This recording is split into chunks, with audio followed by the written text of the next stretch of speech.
Good evening, everybody, and welcome to this program. Thank you, Dr. Swamy, for accepting our invitation once again. As someone said that Money Life seems to have an annual lecture by Dr. Swamy. I said we would love to have many more because the demand is so much higher, but I don't think we can impose on his time more than once a year. So we are really delighted to welcome Dr. Swamy for the third time. I think this topic couldn't have had a better speaker than Dr. Swamy because, as we all know, we need a free and frank discussion. And is there any political leader who's absolutely open, free, honest, and frank as Dr. Swamy? What do you think? There is very little discussion on the bill in the media. Lots of people believe that it's going to be passed because nobody in Parliament wants to appear opposed to black money. Or they're all in favor of black money, but they pretend that they want to bring it back. I believe everybody in this room wants to back the government on any measure that will curb the menace of black money. We want the government to bring our wealth that is stashed away in Swiss banks back into the country, and we want to stop paying bribes for legitimate services that the government is supposed to provide us. So I think there's a lot of support in this room as well for the black money bill. Before I invite Dr. Swamy to speak, we're going to have a formal introduction by Devashish Basu. I'm sure all of you say Dr. Swamy does not need an introduction. I agree, but I think you still should hear the formal introduction. Devashish, over to you. Those of you who have attended the previous meetings of Dr. Swamy already would have heard some of the stuff that I'm going to talk about. Those who haven't would be entertained by quite a few things that he has done in his long career, which is extremely interesting and gripping. Dr. Swamy is an economist and a politician, which is a very rare combination, as you know. But unlike most politicians who have forgotten why they are in public life or who have never been interested in public interest, he's a politician who spent his time fighting for us. At any time, he's fighting 4 to 5 high-profile cases in High Court and Supreme Court. In fact, I just heard that the number is almost 12. He's fighting 12 such cases right now, which must be something of a record. Dr. Swamy studied mathematics at the Delhi University, followed by a master's degree from the Indian Statistical Institute in Calcutta. He then did his PhD in economics from Harvard University in 1965 under Simon Kuznets, a Nobel laureate. He taught at the Harvard until 1969, when, funnily, Dr. Amartya Sen sought him for a position in the Delhi School of Economics. They're both ideologically, economically at the poles apart. He accepted the offer, but when he arrived, he found his appointment cancelled because of his strong views that India must have nuclear capabilities. Remember, this was in the 60s.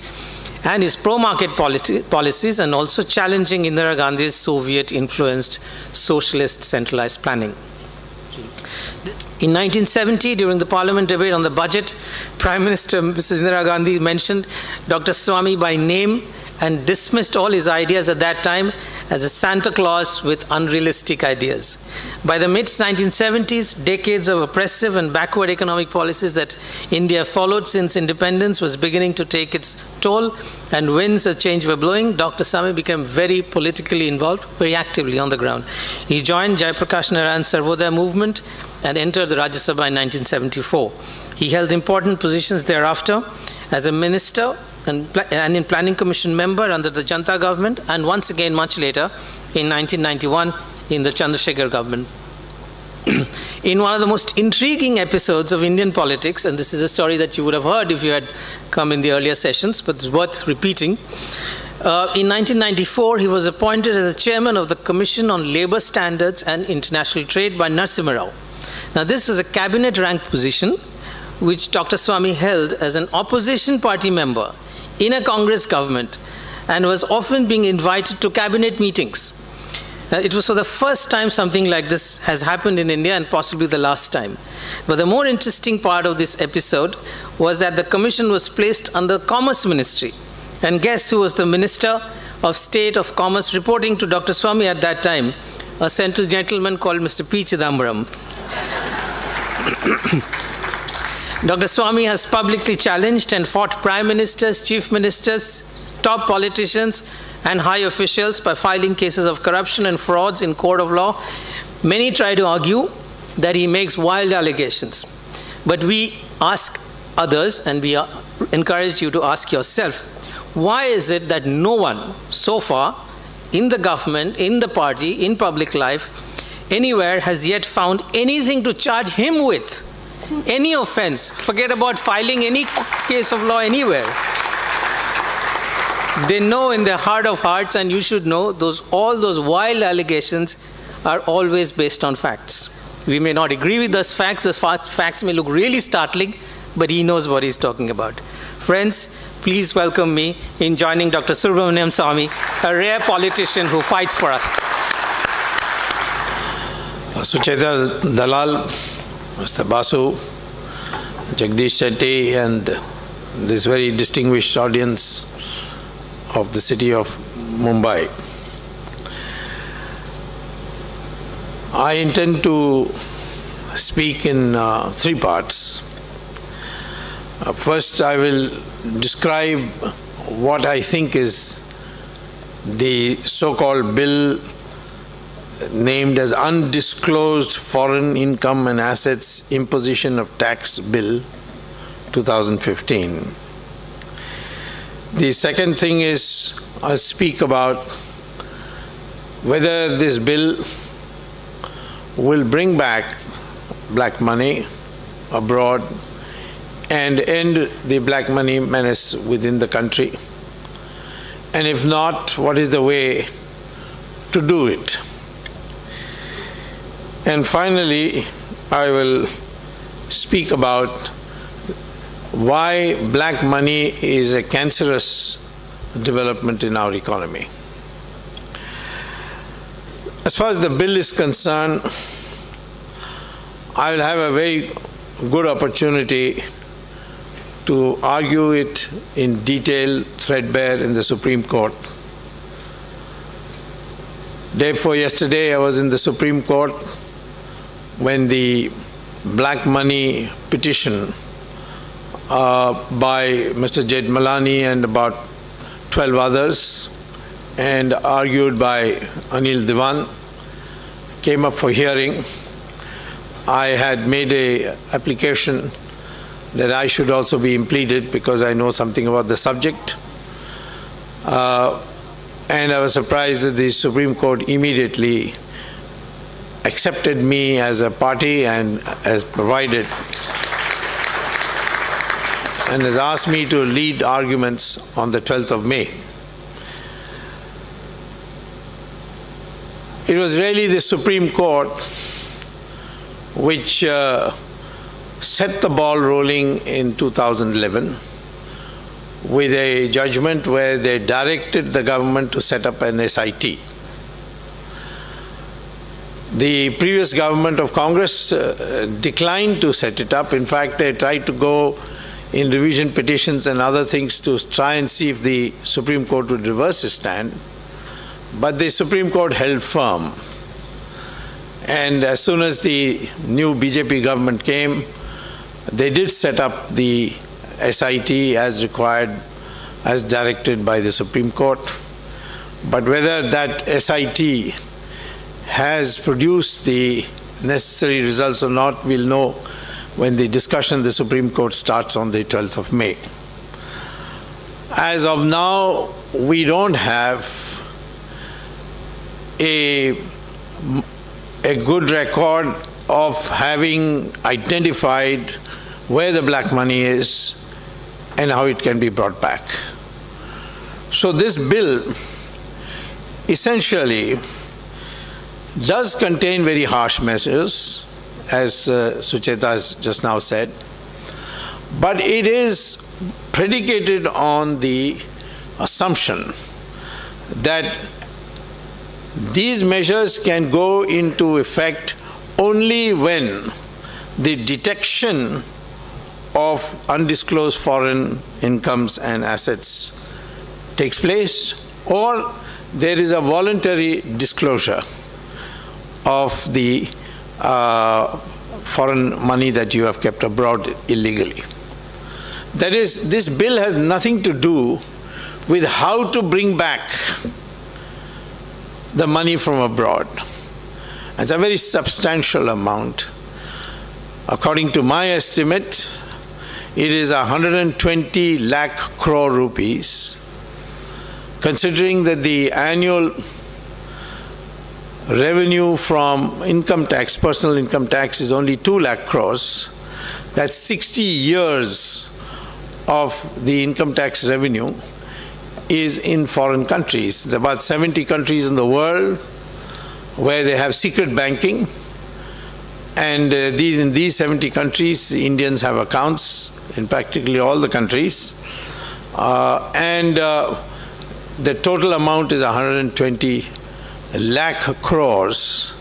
That would be almost $2 trillion.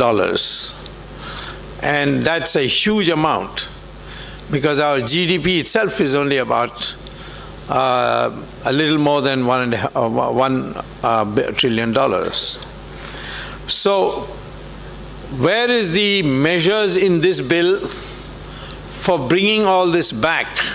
None whatsoever.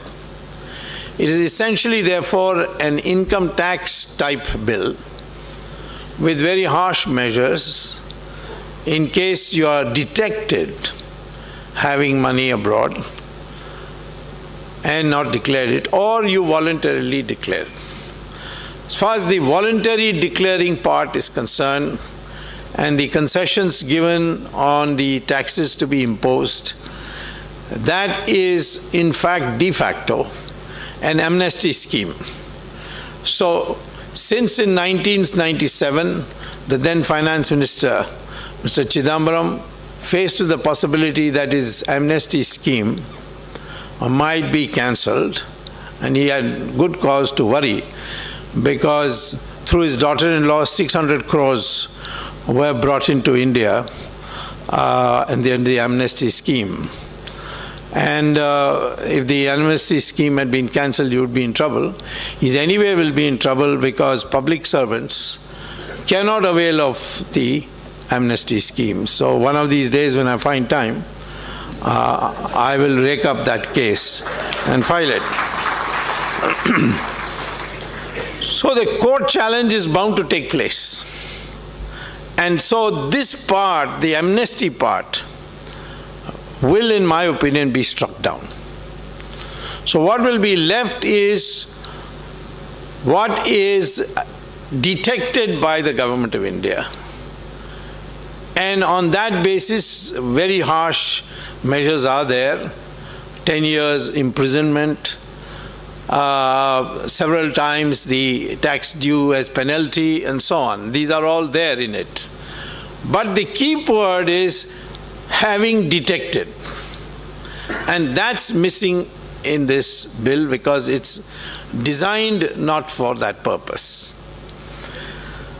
So therefore, what we have today, what we call, as some people are objecting to it as being draconian, is only the income tax operations, the empowerment of tax officials, their ability to raid at will and to impose their own assumptions about how much you actually have been stashing away. So this bill, therefore, is, in my opinion, incomplete as far as our electoral promise is concerned, which is to bring the black money back. This bill is meant for, when you bring the black money back, how it is to be treated from the tax angle. Now, the most important part is that we have two aspects of black money. One is bringing it back, and two is preventing new generation of black money. These must essentially form a part of the black money bill, and it should become as a package. What are the changes you will bring about in the system by which no new generation of black money is, there's an incentive to do so. And at the same time, how to bring back what is already there. On this, there has been insufficient debate in the country. And I think I would go, therefore, to the second part of my lecture, and that is, how do we bring back black money so that this bill can be applied and the government can penalize the people who have to be penalized? And how to eliminate the generation of black money? There are, in my opinion, 4 known ways which has been, those ways have been gone through, has been traversed by several countries of bringing black money back. The one that we hear most from our finance ministry is something called DTAA.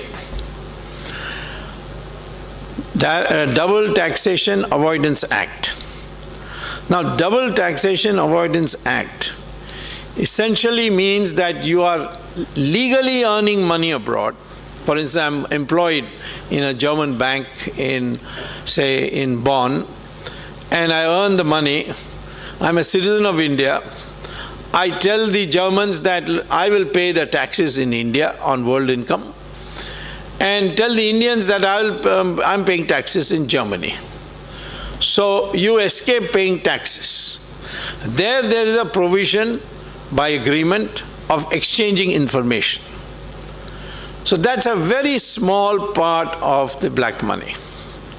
And much of the focus of the finance ministry in the last 1 year has been on this aspect. And of course, the previous government did nothing else but talk about DTAA and how to modify it in such a way that none of them get caught. For instance, one of the amendments was that only future violations of the in the future, if you are doing this, then only it will come under DTAA.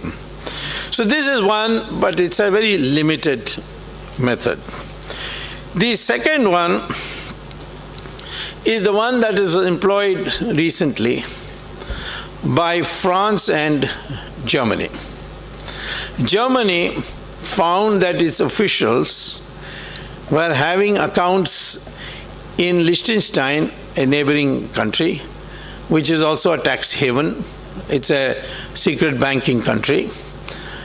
And therefore decided to make a request from government to government that we know that there are German nationals who have accounts in Liechtenstein Bank, so please give us the names. The Liechtenstein king informed the German chancellor that that cannot be done because our whole business depends on secrecy, and hence we are not going to give these amounts. So what did Germany do? It identified the senior-most officer of the bank, brought him to a safe location, and offered him $500 million plus plastic surgery, plus a US passport, and said, if you can give us the German names, this is all yours. They had the passport ready, they had the visas ready, the American passport plus the German visas in it to make it legitimate that he was here. And they also said that you name the bank and we'll deposit $500 million. This officer accepted. And having accepted, he said, I will be not able to give you only Germans because sorting out will take a lot of time. So I will put the entire record on CD and give it to you. So they put it, this officer put it on a CD and gave it to the Germans, who then downloaded it and found that there were 23 countries, nationals of 23 countries who had secret bank account in Liechtenstein. And so they sorted it out by countries and wrote to each of these countries that in the course of our investigation we have come across your nationals having a secret account in Liechtenstein Bank. Would you like to have the list of names?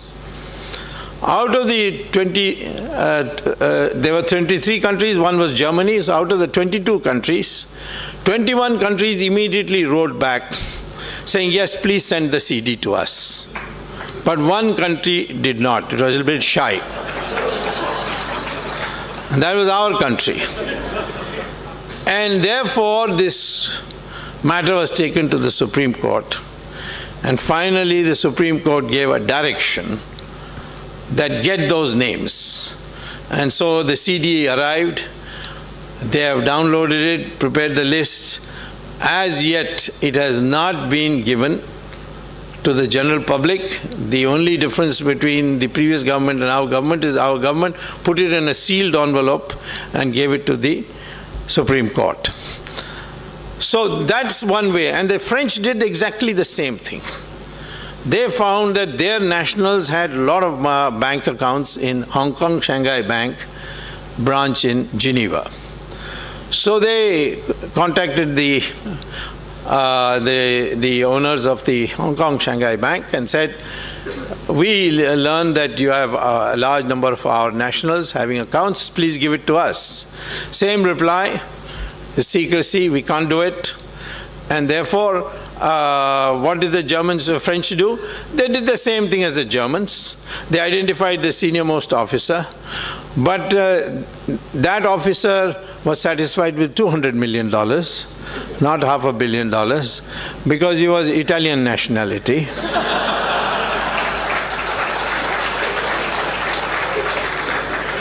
So he gave the names. And in that 800 plus names were of Indians. And that name also under the Supreme Court direction, names are right. So only 2 banks we have names today. The government of India does not have names of people holding their Indians holding accounts abroad illegally for any but these 2 banks. And therefore, this is a procedure you can adopt. You can't adopt for every bank. There are 70 countries and may be very difficult. So then there is a third way, which is the American way, which I like very much. Maybe because I've spent so many years in America. It's very direct and straightforward. The Americans discovered that there were 5,671 names of Americans having bank accounts undisclosed in Credit Suisse and Union Bank of Switzerland. So both Credit Suisse and Union Bank of Switzerland has branches in Washington. So the Treasury Department called these senior officials and said, please give us the names. So these bank officials said, we can't do that, it's, we lose our job, it's secrecy, etc. So what did the Americans do? That evening they arrested all the top officers of these both banks under Espionage Act, that they were engaging in espionage, and put them along with other criminals in the Washington jail. Within 3 days, the Swiss authorities told the Americans, we'll give you 5,761 names, and the Americans got those names. So that is another method that can be employed. And certainly in Bombay, you got a branch of Credit Suisse, and you also got a branch of Union Bank of Switzerland. And I think this is one method that can be employed because it is a crime against our nation. The fourth method, which is most clinical method, and was first propounded by Fali Nariman, and subsequently to the Supreme Court we have given a draft of how it can be done, and that is based on the 2005 resolution of the UN General Assembly on corruption. A section was adopted in that resolution stating that if any country identifies a secret banking country and says and has an ordinance or an act passed by its own parliament saying that all Indian citizens having accounts in these 70 countries are hereby nationalized, and the money of that should be handed over to the government of India, because it is loot from India and therefore it has to be handed. This method was adopted by Egypt for Mubarak and the Libyans for Gaddafi. And they brought a law saying that this. So earlier on, the Philippines also did it with Marcos. So we can do it. A general pass an ordinance, adopt an ordinance. You are doing anyway lots of ordinances. One more ordinance, no problem. Have an ordinance. I don't think anybody in the parliament will oppose that because they're too scared. And then go from country to country and say, please give us this. And the United Nations will support you on this, and it can be enforced. So this is the fourth method. And in my opinion, besides the American method, this is the preferred method. By this, you would be able to, within 2 to 3 years, get all the black money, and the black money will start coming very quickly. I was surprised to find from my own personal contacts that the Enforcement Directorate has a vast amount of intelligence on who is having accounts abroad and not declaring. I found 2 names once. They were my favorite names. I found that there's a bank called Sarasin Bank in Zurich and another bank called Pictet Bank, P-I-C-T-E-T Bank in Switzerland. And both of them had bank accounts of Ms. Sonia Gandhi and Rahul Gandhi. And I wrote to the SIT saying that I have information that these people are maintaining secret bank accounts in these 2 banks, and according to me, there is information, not evidence, information with the Enforcement Directorate. But the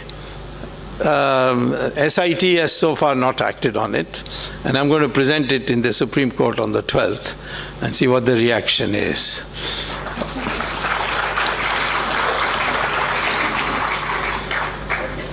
You see, of course, Ms. Sonia Gandhi has other accounts too, but one of them is very tough to get, and that is Macau. I could have got it if I had accepted the Prime Minister's offer to be the president of the BRICS Bank. Would have been located in Shanghai, and I could have used that influence. But I didn't want to leave India, so I told him, I'm sorry, I won't accept the offer, I'll stay in India. Maybe he thought if I go away abroad, I will be less trouble. I don't know. But the fact is that China is probably the toughest. But in my opinion, in Vatican Bank, for example, there's an account. These are easy to get. Why they are not able to do it? Or accept my offer, give me 2 months and the power, put the Enforcement Directorate under me, and RAW and IB to assist me. I'll get you all the black money that is abroad back.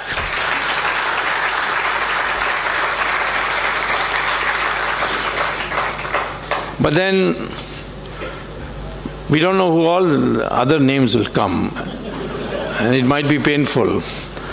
So, whatever it is, this is one of the things to do. Now, here, you want to plug the creation of black money. We need major economic reforms for it, because there are so many instruments which are facilitators of black money laundering in our country. I think, for example, the one that Tarapura Committee had said very clearly should be abolished was participatory notes. If you see the last 4 or 5 months, there's a huge peaking up of the money flowing in from participatory notes. Participatory notes simplified is simply this, that you get a piece of paper from Morgan Stanley or US Fidelity in investments, and these organizations like that, and that piece of paper will not have your name or date or anything or even a serial number, but it will have the amount, and it is given to you on the basis of cash, no questions asked. The only thing that you have to do is show your Indian passport. And that is because the only country in the world which has participatory notes is India. At least in this we have been inventive and unique. And at least on one thing our passport has great value. And that is that you get this participatory note. Now this participatory note can be brought into India. And it is almost de facto like currency. You just have to make a photostat copy and give a copy to the Reserve Bank, which will give you a chit. And with that, you can go to the stock market and hand the participatory note. And SEBI cannot ask you questions where you got the money from. They can ask me or you, who are middle class people or upper middle class people who are investing in the stock market, where do you get the money? But if it's participatory note, no questions asked. The law has been amended. And you invest it in, say, the stock market goes up, and then you sell, and the money you get, you can take it back to you will get it in rupees, you can take it to the Reserve Bank, and the Reserve Bank then will give you dollars as required under the statutes. So take the dollar back and put it in your account again. This is something which is extraordinary and should have been abolished. And I've tried very hard to get it abolished. But the usual argument given to me is the stock market will collapse if we do this, etc. The time is not ripe, blah, blah, etc. But the fact of the matter is, one of the biggest generators of black money is this. And one interesting aspect of this is that if with participatory notes, a Mauritian company invests in India, then it doesn't even have to pay capital gains tax. If you come directly with participatory notes, you'll have to pay 30% capital gains tax. But if you come with a $1 company from Mauritius, you can set up $1 companies in Mauritius and come into India, then all the capital gains is exempt from tax, because Mauritius is a poor country and we have to look after them. So therefore, they don't look at which nationality has created that. Today, Mauritius is the biggest provider of foreign investment in India, not the United States. And the same thing is true of Singapore. It is number 2 today. Please see the Reserve Bank bulletin and see the listing of how much foreign investment has come from abroad in the last 3 years, and you will find number 1 Mauritius, number 2 Singapore. Both these are small countries. How can they be providing more foreign investment than the United States of America? So this is another way where this black money gets laundered. And therefore, abolishing participatory notes is a very important part. Second thing is, you must create certain incentives in the people to be honest. I have been saying from day one, it's not been yet accepted, I hope to keep pressing, that personal income tax should be abolished. Because what you are getting is just 2 lakh crores. Just 2 lakh crores is all that you're getting. And when people said, where will the revenue come from if you abolish it? I said, auction 2G spectrum. And now you've got it. The only person who is not able to understand is Kapil Sibal, because he said it will be only 0, but then I found out that he can't count beyond 0. So, therefore, in 1 year we have already, now coal, when we finally finish coal auction, you'll get 11 lakh crores. And therefore, most of our natural resources today are just given away. Take, for instance, why people ask me, why are you getting into this airline thing? This Jet Etihad, the entire sky is going to be given to Etihad. And free, for just giving $500 million to Jet Air. And they will be flying so many flights out of India that Indian airports will become just feeder airports, and everybody will not, instead of going straight to America or to Europe, will now go to Abu Dhabi and change planes there and go ahead. So I mean, all our natural resources fetch a huge premium if you sell it in the market. And consequently, there is no shortage of resources. And I think most of the income tax needs to be looked at with full scrutiny. Because even if you abolish income tax, 2 lakh crores, you will get it. And I will probably think that if you abolish income tax, the people will save the money, because Indians are great savers. Our rate of domestic savings is one of the highest in the world as a percentage of GDP. And that will convert into investment. Investment will mean growth. Growth means through indirect taxes, you will get a lot of resources. Even indirect taxes like excise tax, there are some 2,761 commodities or something which are subject to excise tax. You rank them by the revenue they provide. First 22 give you 90% of the revenue. So why are you putting it on the others? Abolish it on the others and say you must transfer the benefits to the consumer by lowering your prices. This is another major transformation needs to be done. Same thing in real estate. All these registration, etc., needs to be simplified. Indian economy can definitely grow within domestic sources if you bring about new reforms. And today, I want to tell you that when I first proposed this economic reforms, said deregulation enough. So far we have had only deregulation economic reforms. We haven't had serious economic reforms. Economics is a very complicated subject. People think that common sense, economics is common sense. It's not. For instance, the theory of comparative advantage is not a common sense. You can have one country which produces 2 commodities which are more there's a higher cost. It's more expensive to produce, both more expensive to produce than another country's. And yet if the relative costs are in favor of one country for one commodity, then trade can take place. And trade does take place. Same thing with the common view that if demand rises, then prices will also rise. It can happen the opposite. If production falls, prices will rise. We found in Irish famine that the potato prices started rising, and the demand for potatoes also started rising. And people began to wonder, how is this possible? And they came to the conclusion that potato was so staple at the part of the diet that when its prices rose, people cut consumptions in other things and transferred that money to buy potatoes. And so economics is a very complicated subject. And I think we have to look at it in a systemic way.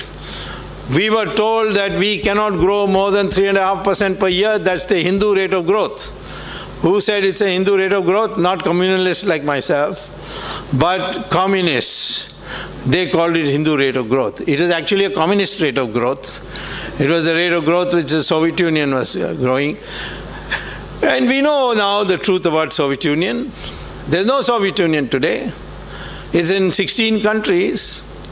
Where has the Soviet model ever worked? Has it worked between Germany, East Germany and West Germany? Today they have become one. Go and see what East Germany, how it compares with West Germany. East Germany followed the Soviet model, and West Germany followed the market model, and West Germany is a developed country. Or North Korea and South Korea. or even China after economic reforms and before economic reforms. Market economy can produce that. The only problem with Narasimha Rao was that he went for market reforms, but he banked on the people being patient to wait for the filter down effect of those reforms. And unfortunately, when you knock off regulations, the beneficiary immediately is the industrialists. And the sufferers are also immediately the touts who used to previously get you quotas, licenses, and so on. So most of them had to be in part of the ruling party to be able to get these quotas and licenses. So therefore, they ganged up against Narasimha Rao, discredited him, and he lost the election. A man who brought your growth rate from below 3% all the way to 8% lost the election because the impression was widely created that they are Narasimha Rao was pro-capitalist.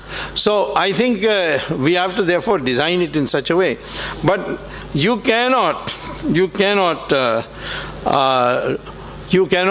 in this country contain black money unless you create incentive for it, for which you require major economic reforms. Certain reforms, I've already told you, like income tax abolition, excise tax streamlining, e-governance is another. But I would say one of the important tools is when you start catching big people, then the impression grows amongst the weaker and smaller people that if they can be caught, I can be caught too. And that is the way to persuade people. Mathematically, this can be demonstrated by using the statistical calculation of expected values, where if it turns out that you may have a small probability of being caught, but once caught you are finished, then it has a huge effect, deterrent effect on the population, and the population individually becomes honest. You don't have to have income tax people running around and catching people by the throat. You don't have to do any of that. I give you the example of the United States. They have done this over and over again, and they do it swiftly. 7th January 2008, there took place 2 press conferences on the same day, one in New York and the other in Hyderabad. Hyderabad's arrest was addressed by Mr. Satyam Raju, and he said that he had defalcated 7,500 crores and is willing to face any punishment. On the same time, by local standard time, Bernard Madoff in New York announced that he had swallowed pension funds, and therefore is confessing and is ready to face any punishment. Bernard Madoff was put in jail, deprived of all his properties within 6 months, and sentenced to 150 years. They filed so many charges against him, and all were to run not concurrently but sequentially. 6 months, 150 years, he is still in jail. Satyam Raju, I think after God knows how many years now, maybe 8 years, he's got it, but he's gone in appeal. We don't know what's going to happen. But the fact of the matter is that this deterrent effect we have to create. When people ask me, why do you go after all these big people? Is it political rivalry? No. I say, catch the big people, a few of them, and a salutary effect will come where everybody will want to be honest. That is the most important thing. I also say that the corrupt nations are those where money is the determinant of social status. We find that in our country, as we become more and more materialistic, we are becoming a single-dimensional materialistic society. And that single-dimensional materialistic society, money becomes everything. Money means, if money is everything, that is greed. Once greed takes root, then corruption is inevitable. Then everybody becomes greedy, then they are also amenable. You can bribe officers, you make bribe ministers, you make them all look the other way, while you continue these activities. Our society historically was based on the principle that the most important status is given to those who make the necessary sacrifice and pursue learning. And that money, wealth, was not everything. Americans used to be amazed, not anymore, but used to be amazed when I first went there as a student, how a person like Mahatma Gandhi could become leader of India. My classmates asked him, he's not even properly dressed, how can you follow such a man? And I said, in your country, do you have to be properly dressed to become a leader? They said, yes, you must have shining shoes, you must have a lovely tie and coat and pant and shirt. Now, therefore, I also think that there is a value for inculcating in our country that social status should not depend on how much wealth you have. And that also would be a factor in reducing corruption. So in a nutshell, what I'm trying to say is that this bill is not going to bring back black money. This bill will assist you in collecting through penal measures revenue from those who have been found and detected. You cannot expect people to voluntarily disclose, because that the courts will not hold it, in my opinion. And therefore, this bill is not sufficient for elimination of the black money problem. For the black money problem, you have to adopt either singly or serially or together the 4 routes I showed you, I told you about. And that has to be done with such seriousness that the foreign governments are also convinced that you mean business. And only then we can be able to do it. At present, these provisions can be misused, there's no question, because when you give so much power, it is capable of being misused. But in the end, it will only deal with a very small problem of black money. Thank you very much.